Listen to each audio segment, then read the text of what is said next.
Hello, welcome back to the channel, everybody. So today, let's just get right into the news. The Canadian Highlander Council has given a points update. Now, we know that there are 8 total changes, and they are spanning every single color and colorless. So my predictions, personally, I think Urza Saga is going to go from 0 to 1, Psychic Frog potentially to 1, maybe Tameo to 1. I see that one is less likely.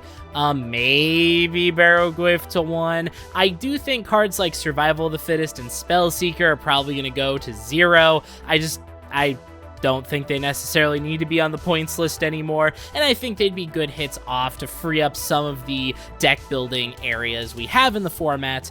I also think that maybe Entomb gets pointed from 0 to 1. It's incredibly ubiquitous. It'd be a hit to Reanimator specifically, while still allowing that game plan to persist with Reanimate and Persist. I'm thinking in red, we're probably going to see Minskimbu from 0 to 1.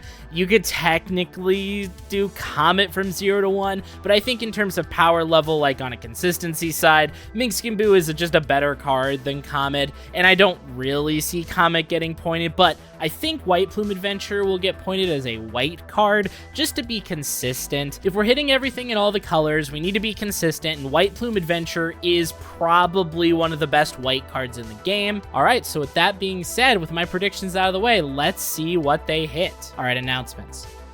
Canadian Highlander points update, effective January 7, 2025. Minskimbu Timeless Heroes from 0 to 1. Makes total sense. You hit this, you don't hit Comet. Reanimate from 0 to 1. Ooh, so they decided to hit Reanimate to specifically hit those Reanimator strats, I assume, without hitting others in the crossfire. That is one of those weaknesses I kind of thought about. It's like, if you do hit Entomb, there's a lot of non-Reanimator decks in the format that utilize it, and maybe you just don't want to hit those decks alongside Reanimator. Don't punish them for what Reanimator did. And Reanimate is a very powerful card in a more fair game of Canadian Highlander. Just the ability to rip something out of the graveyard from either player's side can be a really powerful tempo play at a single mana, so I agree with that. That makes sense. Urza Saga from 0 to 1, everybody saw this coming. This card allows artifact combo decks to play not only a strong mid-range plan that they can pivot into, but it also serves as a comparably harder to interact with tutor for some of their pieces. So I think everybody saw this coming. I think this was expected. And then White Plume Adventure from 0 to 1. Yeah, if you're gonna hit everything, you need to hit something in white. This card just coming down turn 1 is incredibly powerful. I understand. Oh, okay, well, I got 2 of the 3 down pointings right. Soul Ring from 4 to 3.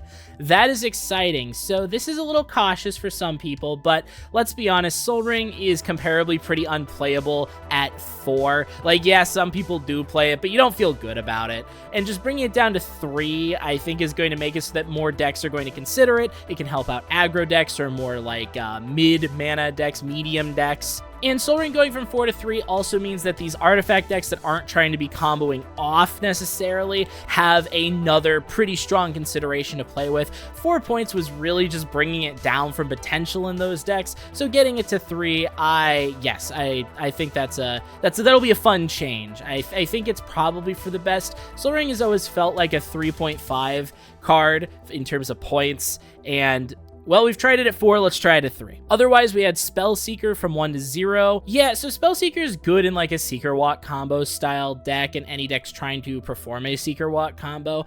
The problem is that archetype has not been great. You're almost seeing Time Walk for value more than you are like a dedicated Seeker Walk deck, and that sort of creature combo could definitely use the help. It's a 3-mana creature without flash that searches something. There's a billion ways to deal with it. There's a lot of ways to disrupt the Seeker Walk combo. Survival of the Fittest from 1 to 0. This is way overdue. Unless you're an incredibly dedicated creature combo deck like Nadu, nobody's really playing Survival of the Fittest. Its rate is just, yeah, it's 2 mana, it can find any creature, but you gotta pay a mana, you have to already have a creature in hand to discard. It was just pointed for the concern of creature combo, but at the end of the day, I don't think it was worth it at all. I think it's for the best that it got removed. Main write-up written by Benjamin Wheeler with additional notes provided by counselors. With the new year of Canadian Highlander ahead of us, the Council is looking to take a fresh approach to pointing philosophy, specifically regarding 1-point cards. Thank you, The community's been wanting this for a while. We can't just keep pointing the high point cards. Like, recall going to 9 isn't going to solve any problems. While we cannot reasonably keep up with the continued printing of powerful threats, especially those printed in non-rotating releases, we can take steps to soften the homogeneity of point spreads and the multicolored value piles currently defining the format. Yeah, hits to decks that are trying to be 4 or 5 color soup is definitely good. I say that playing a 5 color deck when I do play. You take the good with the bad. It's not good when there's basically no cost. A majority of the cards we're looking to address with this announcement fall under the category of self-perpetuating engines. Cards that can continuously provide pressure or card advantage at little to no cost beyond understanding their individual mechanics. Correct. They come down, they do their own thing. A lot of these hits completely in line with that. Once introduced, the game shifts to solely being about managing these cards and their accompanying mechanics, or flat out ignoring them in an attempt to end the game before they can truly matter. Neither of these options are particularly healthy, and that adding them to the points list will help reduce the frequency of these moments. The council also recognizes the role the 5 Moxen play in the overall increased speed and pacing of the format, and will be primarily focusing on their role in Canadian Highlander over the next several months. That kind of makes sense. They've taken a big stab at 4-color mid-range, so now we need to take a stab at the next thing, which is going to be the Moxen decks. That makes sense. They're patting themselves, job well done on the points with the big hits right now. Let's see what happens later with the other problems. Moxen at 3 points has been a core pillar of the format for years, and changing that is something we don't take lightly. This ongoing discussion may lead to additional cards being added to the points list or potentially walking back certain changes introduced with this announcement. As a reminder, a unanimous vote is required in order for cards to be added or removed from the points list, and we hope the results from those votes and the changes they bring about reflect a unified council working on making the best format possible. Awesome. So now we get to go down the reasons. Minxing Boot Timeless Hero increase. 5-0, it was unanimous, of course. When it comes to ending the game through fair means, Minxkin Timeless Heroes is the best in the business. Few other 4-drops can even compare when it comes to the amount of pressure, resilience, and flexibility provided by Minxkin. The competition is so tough that players will often adjust their mana bases to accommodate a splash, just to get a shot at resolving this dynamic duo.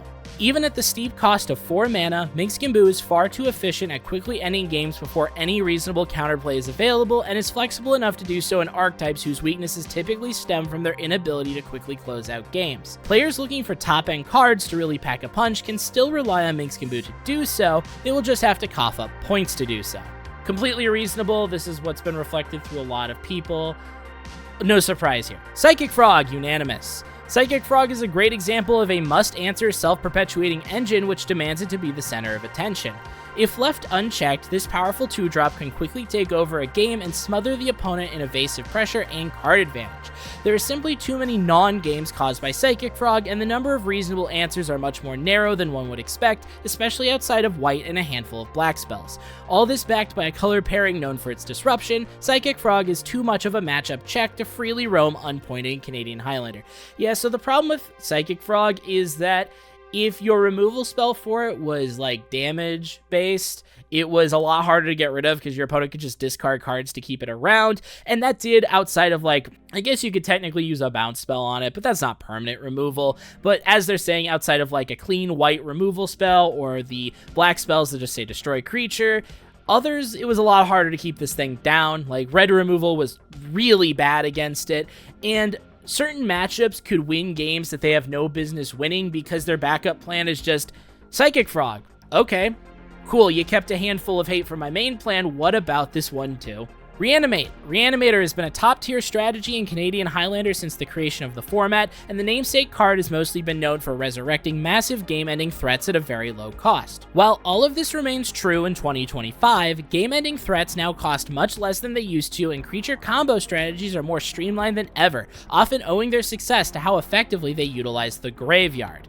The incredible amount of flexibility provided by Reanimate, paired with the Reanimator archetype being the recipient of many recent printing and beneficial points changes, have led the council to make a more targeted pointing than some of the others featured in this announcement. Yes, this very much hit Reanimate, but as I said, this is also a very powerful mid-range card. There's just so many things you can hit with it. It's such a massive tempo play. So hitting it means that I think the majority of reanimation spells, if not all of them that are worth playing, are now 2 mana. Correct me if I'm wrong. I'm pretty sure they're all 2 mana now. Urza Saga! Inarguably the most ubiquitous card featured in this announcement, Urza Saga has long been deemed powerful enough to be a pointed card, but never made the list due to its effectiveness against the dominant blue strategies. Yeah, so the fact that you had a land that could make bodies was considered like the reason not to point it, because mid-range decks could use it as a way to get under blue, but as they say, over time the sentiment has changed, where Urza Saga is shown to be incredibly effective against any player sitting across the table from you. Whether it be the reinvigoration of older targets through the printing of Nadu, Winged Wisdom, and various combo enablers, or current design trends making Moxen better than they've ever been, Urza Saga has only been getting stronger as time goes on. So while the council does acknowledge the benefits of having a card like Saga prey on blue strategies at such a low cost of inclusion, we believe an unpointed Urza Saga does more overall harm than good to the health and diversity of the format. Agreed. 100%. One of the council members, Evan, has a little note here as well. Urza Saga has found another home as a focal point in a combo deck, Nadu variants, after having already been one in a previously well-performing deck, Time Vault. Beyond searching for specific combo pieces within these decks, Shuko and Voltaic Key respectively, Urza Saga has also allowed these combo decks as well as other decks and archetypes the ability to pivot to mid-range plants or silver bullets too effectively.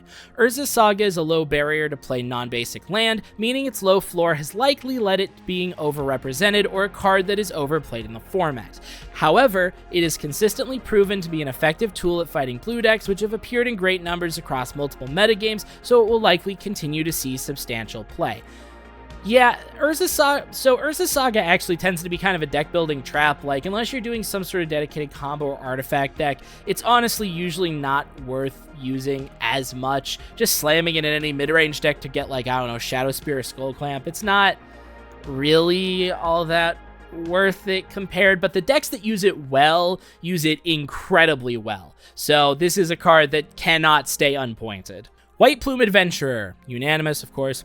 Since its printing in 2023, the initiative has been a topic of heated contention among Canadian Highlander players, with some of the more vocal proponents asking for action to be taken as early as the first year of printing. The council tends to take a more deliberate approach when pointing cards, allowing them to settle before any action is taken, and this is an even more difficult task when addressing a mechanic as a whole. While there are certainly outliers in power level across the collection of initiative cards, the council would like to tackle the speed in which the initiative is introduced to the game by pointing White Plume Adventurer. White Plume Adventurer is uniquely cheap among initiative cards, and when backed by acceleration, it can warp the entire game around engaging with the initiative or hoping to avoid it entirely. So while it may not close games single-handedly the way Seasoned Dungeoneer can, the council feels that quickly introducing the initiative should be reserved for players looking to commit points into doing so. It's a 3-mana initiative enabler, it has aggressive stats, it has a decent ability that gives it pseudo-vigilance or something else pseudo-vigilance. Yes, 100%. If you're going to hit a white card in the format, you're hitting White Plume Adventure. Sol Ring! While Sol Ring can certainly go pound for pound with Moxen in terms of power level, it has lost some presence in the format as players favor 3-colored and 4-colored mid-range archetypes. While Sol Ring still has a home in monocolored proactive archetypes such as Death and Taxes or Tolarian Academy deck lists, those archetypes are incidentally taking some splash damage this announcement with the pointing of Urza Saga. In an effort to preserve those archetypes while also providing some well-needed stimulus towards 2-colored shells, the council is reducing Sol Ring down to 3 points from 4. Yeah, so the problem with Sol Ring is that 3-color, 4-color midrange, you generally don't want to be using Sol Ring because you're going to be a lot more pip aggressive. Even if all of your cards are just like 2 colorless and a single color, it's usually better overall for your fast mana to tap for a color than tap for 2 colorless. Plus, then when you want to use double pipped things, it gets really bad because your most aggressive plays are generally your 3 drops, and the Sol Ring can only contribute to 1 of the 3 mana you need. You might as well just be running a Moxen. So pointing it in line with the Moxen, I think will actually give this card more of a chance to be used. And it will help archetypes that are struggling or are taking a hit. I mean, Tolarian Academy can still run it if they want to. You just are running 4 points for Saga plus Sol Ring. I think that's totally fine. Spellseeker. Despite being the namesake of an entire archetype, Spellseeker is rarely worthy of the reputation it has received caused by its turbulent history on the points list. While certain archetypes that would benefit from an unpointed Spellseeker are not ones the council is actively seeking to improve, Reanimator, Nadu Seeker Walk, and Ancestral Recall strategies to name a few, the council believes that there are other targets worth addressing first, such as Reanimate and 4th Aer Lingus. The council also believes that removing Spellseeker is is one of the safer ways to provide some additional improvements for highly pointed combo strategies such as Flash or Thoracle combo. I agree, if you're trying to do Thoracle combo or Flash, you've gained a point, which is great. That means that those archetypes can do a little more, and I guess if you don't downpoint Thassa's Oracle, it makes it less splashable outside of its combo archetype, whereas if you take the point off Spellseeker, those decks benefit, but then other decks that might want to use Spellseeker also benefit. They now see a real reason to use it since it's not a point anymore. Overall, good call. Survival of the Fittest. Finally, very exciting.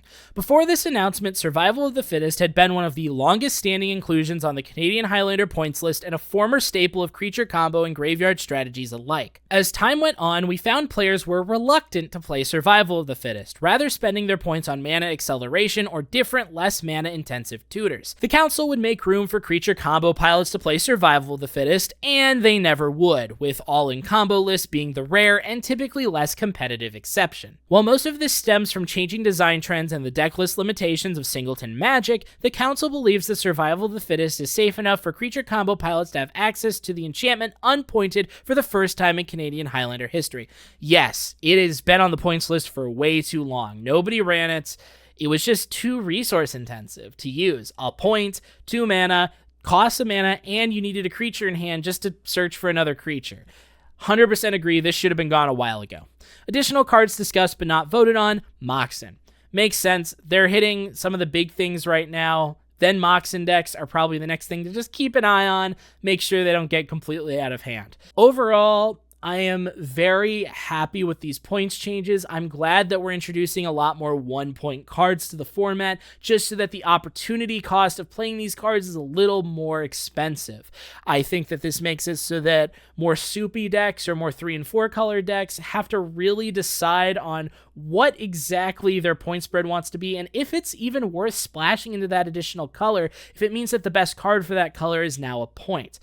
Overall, very happy with these decisions, very excited to get some decks brewed in this new format for Canadian Highlander, and until next time, thank you all so much for watching, and I hope you all have a great rest of your day.